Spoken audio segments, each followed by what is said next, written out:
नमस्कार विद्यार्थी मित्रांनो, सर्कल या तासिकेमध्ये आपले सर्वांचे स्वागत आहे। सर्कल या तासिकेमध्ये आतापर्यंत आपण काय काय अभ्यासलेलं आहे किंवा याच्या अगोदरच्या तासिकेमध्ये आपण काय पाहिले ते फक्त थोडक्यामध्ये आपण रिवाइज करूया, म्हणजे आपल्याला एक्झाम्पल सोडवण्यासाठी थोडंसं इझी जाईल।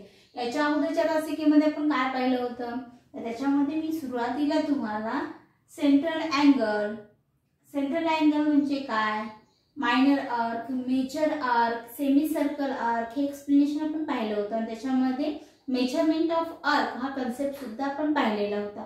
तो सर्वांच्या लक्षात आलेला आहे। तर त्याच्यामध्ये आपण हे पाहिलं होतं की सेंट्रल अँगलचं मेजरमेंट हे त्याच्या मायनर आर्क एवढं असतं किंवा मायनर आर्कचं मेजरमेंट हे त्याच्या करस्पॉन्डिंग सेंट्रल आर्कच्या मेजरमेंट एवढं असतं, म्हणजे दोन्हीचं मेजरमेंट इक्वल असतं हे आपण पाहिलंय। त्याच्यानंतर आणखीन एक मायनर आर्क साठी आपण फॉर्म्युला पाहिला होता की measurement of minor arc is equal to 360 minus measurement of major arc. Major arc is equal to 360 minus minor arc. Okay, हे आपण पाहिलेले। त्याच्यामध्ये आपण measurement of semi circle arc 180, measurement of circle is 360 हे points आपण पाहिलेले आहेत। चला आता या काही पॉइंट्सचा आधार घेऊन आपल्याला काय करायचं, प्रॅक्टिस सेट 3.3 हा पॉइंट किंवा हा प्रॅक्टिस सेट आपल्याला सॉल्व करायचा आहे। So first of all practice set 3.3 यामध्ये क्वेश्चन फर्स्ट आपण पाहूयात। Now start question first. In figure points G, D, E, F are concentric points of a circle with center C. With center C, angle of ECF is equal to 70 degree. Angle of ECF is equal to आपल्याला किती दिलेला आहे, 70 degree दिलेला आहे। Measurement of arc DGF, कोणता arc DGF हा arc कितीचा दिलाय, 200 डिग्री दिलेला आहे। आणि आपल्याला फाइंड आउट कोणत्या व्हॅल्यू करायचे आहे, तर measurement of arc DE and measurement of arc DEF या व्हॅल्यू आपल्याला फाइंड आउट करायचे आहे। So now start. आपण आता एक्झाम्पलला सुरुवात करूया।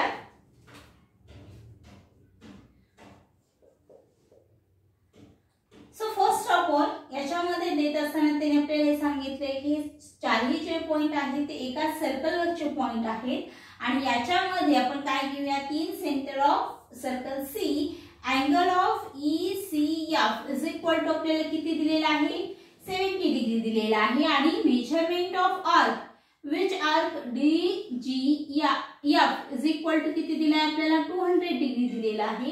त्याच्यामध्ये फर्स्ट व्हॅल्यू आपल्याला फाइंड आउट करायची आहे, ती व्हॅल्यू आहे मेजरमेंट ऑफ आर्क DE। चला आता हे आपल्याला फाइंड आउट करत असताना आपण सुरुवातीला काय करूया, याच्यामध्ये देत असताना त्यांनी आपल्याला कशाचं मेजरमेंट दिलेलं आहे, अँगल C चं मेजरमेंट दिलेलं आहे आणि आपल्याला त्याच्यावरून आर्क EF चं मेजरमेंट फाइंड आउट करता येतं। रिझन काय आहे, चला सो फर्स्ट आपण मी काय घेते की measurement of arc which arc EF is equal to measurement of angle, central angle कोणता असेल ECF, हे कशावर आपण लिहू शकतो, right, then by measure of, then by definition of measure of minor arc. So हा जो C अँगल आहे तो सेंट्रल अँगल आहे आणि EF हा त्याचा मायनर आर्क आहे आणि सांगत असताना मी तुम्हाला काय सांगितलंय, सेंट्रल अँगल आणि मायनर आर्कचं मेजरमेंट कसं असतं, इक्वल असतं, त्याच्यावरून आपण EF ची व्हॅल्यू फाइंड आउट करू शकतो। So measurement of arc EF is equal to किती असेल, 70 डिग्री। इथपर्यंत सर्वांच्या लक्षात आलं। हे कशासाठी घेतलं आपण, कारण याच्यामध्ये आपल्याला त्यांनी DGF या आर्कचं मेजरमेंट माहिती आहे, आताच आपण EF चं फाइंड आउट केलं, आपल्याला काढायचंय कशाचं, DE चं, म्हणजे टोटल आर्कची जर आपण काय केली, ऍडिशन केली तर आपल्याला काय मिळतो, सर्कल, राईट। म्हणून मी इथं काय घेते की first of all measurement of arc DE plus measurement of arc which arc EF plus measurement of arc which arc DGF is equal to किती असेल, 360 डिग्री, राईट। कशावरून घेऊ शकतो हे आपण घेतलं, याच्या मागचं रिझन असेल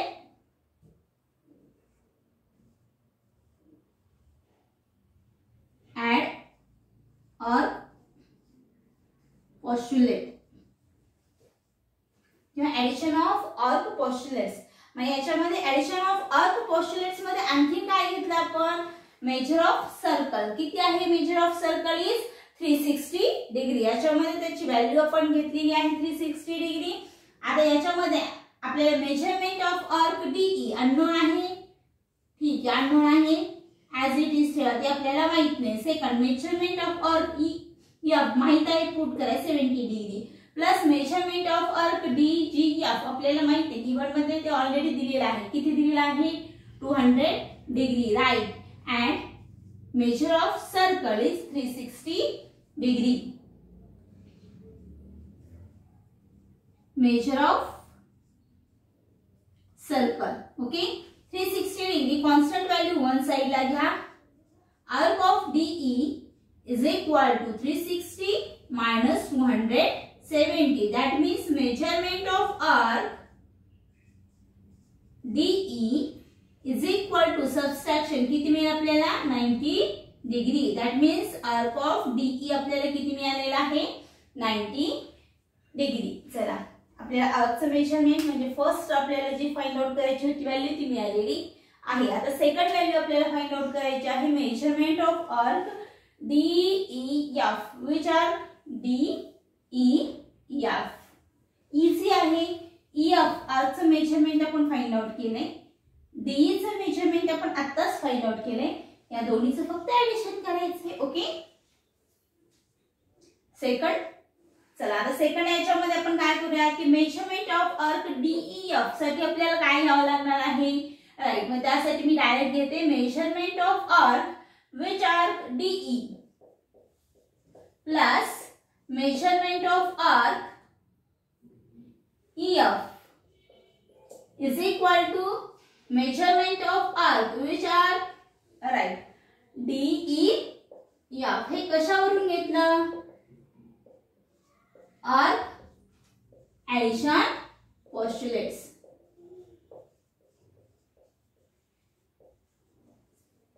आर्क ऍडिशन पोस्टुलेट्स नुसार आपल्याला हे जर मिळत असेल तर दॅट मीन्स आपण काय सांगू शकतो की measurement of arc DEF is equal to measurement of arc DE किती आहे व्हॅल्यू पुट करा, किती आहे 90 degree plus measurement of arc EF find out केलेली आहे आपण ती व्हॅल्यू 70 डिग्री आहे का इथं 90 डिग्री.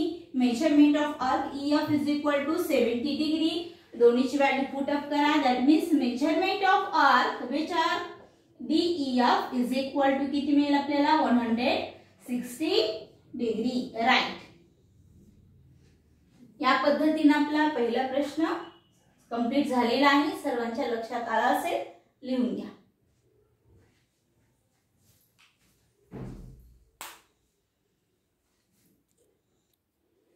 फर्स्ट क्वेश्चन सर्वांचा कंप्लीट झाला असेल. चला आता आपण पाहूयात क्वेश्चन सेकंड.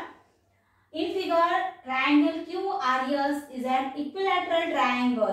कसा दिलेला आहे इक्विलॅटरल ट्रायंगल्स म्हणजे याच्यामध्ये इक्विलॅटरल ट्रायंगल्स मध्ये all angles are congruent and all sides are also congruent, okay. आता याच्यामध्ये इक्वल आहेत म्हणजे ऑल साइड त्याच्या कॉन्ग्रुएंट झाल्या. आता याच्यामध्ये आपल्याला फर्स्ट काय प्रूफ करायचे, arc RS congruent arc QS congruent arc QR हे आपल्याला प्रूफ करायचे. आणि second measurement of arc QRS is equal to 240 degree.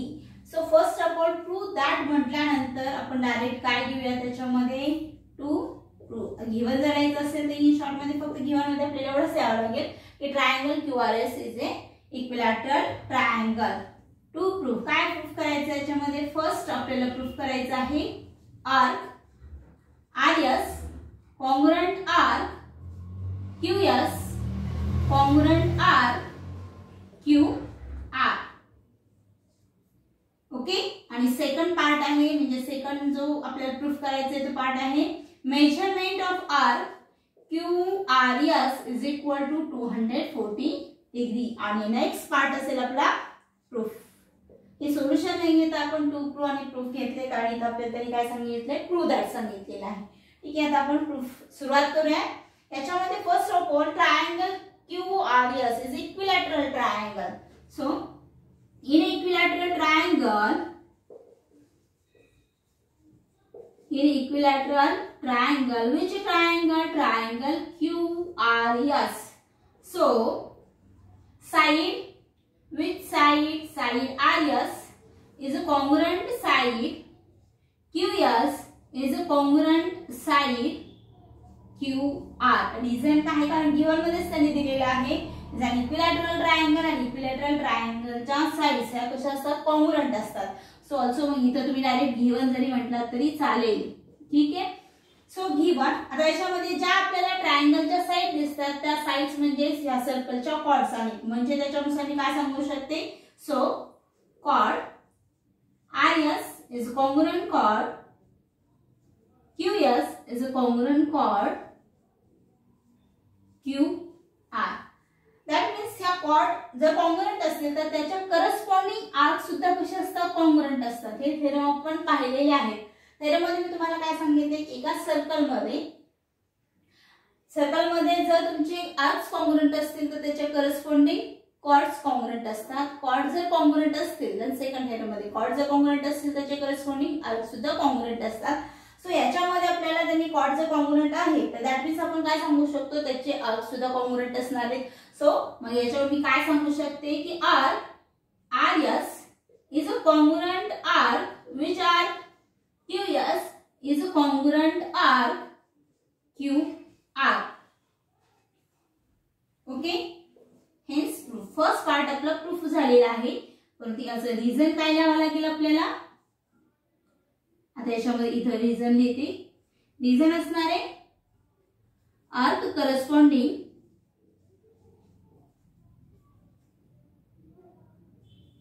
To congruent chord. Congruent chord याचे कॉर्ड्स कॉन्ग्रुएंट आहेत म्हणून त्याचे करस्पॉन्डिंग आर्क सुद्धा कसे असणार आहेत? कॉन्ग्रुएंट असेल. हा फर्स्ट पार्ट आपल्या इथं प्रूफ झालेला आहे. सर्वांच्या व्यवस्थित लक्षात आलं असेल तर याच्यामध्ये आपण सेकंड पार्टला स्टार्ट करूया.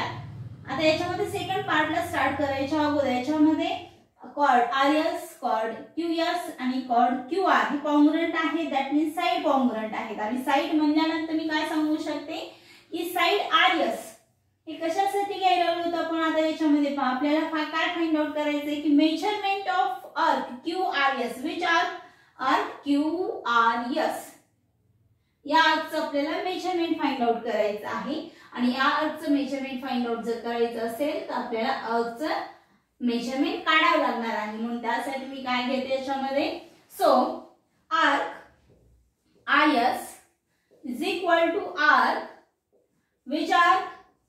QS is equal to arc QR. Prove that. आणि आताच आपण प्रूफ केलेलं आहे.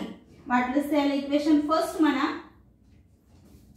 थोडंसं तुम्हाला लक्षात द्यायला इझी जाईल. इक्वेशन फर्स्ट म्हणा. हे आपण कशावरून घेतलं? From first. आणि हे सर्व जर इक्वल असतील तर त्याच्यावर मी काय सांगू शकते की या सर्व जे आर्क्स जे आहेत त्याची इक्वल मेजरमेंट किंवा इक्वल व्हॅल्यू मी कोणती व्हेरिएबलच्या फॉर्म मध्ये घेऊ शकते? ती काय घेतली? मी x घेतली. ठीक आहे. आणि जर ती x असेल तर मग मी त्याच्यामध्ये काय सांगू शकते? या सर्व आर्कची आपण काय करूयात? ऍडिशन घेऊयात. That means arc RS plus arc QS plus arc QR. That means measurement of arc RS, measurement of arc QS and measurement of arc QR is equal to 360 degree. हे कशावरून घेतलं आपण? Right. Major of circle. Major of circle is 360 degree. त्यापैकी arc RS, QS and QR is equal to x. That means x plus x is equal to 360 degree. That means 3x is equal to 360 degree. That means x is equal to 120 degree. याच्यामध्ये प्रत्येक आर्कचं measurement किती आहे? 120 degree आहे. But आपल्याला फक्त कोणत्या आर्कचं measurement find out करायचं आहे? QRS. म्हणजे आपल्याला ह्या दोन आर्कची सम घ्यावी लागणार आहे. Arc of QR plus arc of RS. So आपण काय करूयात मग इथं? Measurement of arc which arc? Measurement of arc QR plus measurement of arc RS is equal to measurement of arc कोणता मिळेल आपल्याला आर्क QRS. याच आर्कचं मेजरमेंट फाइंड आउट करायचंय. राईट, हे कशावरून घेतलं आपण? Right, arc addition postulate.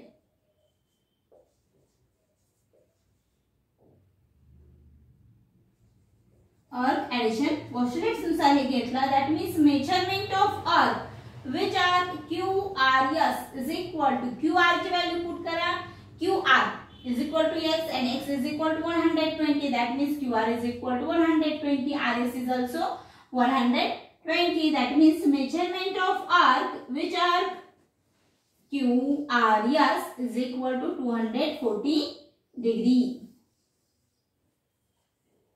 Is equal to किती मिळालं आपल्याला? 240 डिग्री. इथपर्यंत सर्वांना व्यवस्थित लक्षात आलं असेल. इथं आपला क्वेश्चन सेकंड हा टोटली कव्हर झालेला आहे. लिहून घ्या.